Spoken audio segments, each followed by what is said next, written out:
Hi everyone, in this video, I'll show you how to delete a photo from your Facebook account. I'll walk you through each step so you can follow along easily. Let's get started. Open the Facebook app on your phone. At the top or bottom of your screen, you'll see your profile picture, a small photo of yourself. Tap on it to go to your profile. Once you're on your profile, look for the section that says Photos. Tap on Photos.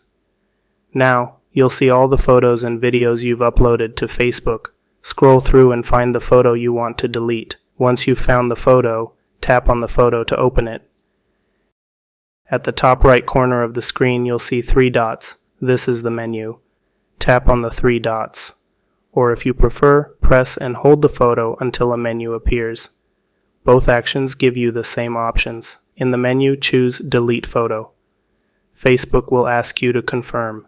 Tap Delete again to confirm. And that's it. The photo will be deleted permanently, which means it's gone and can't be recovered. I hope this video helped you.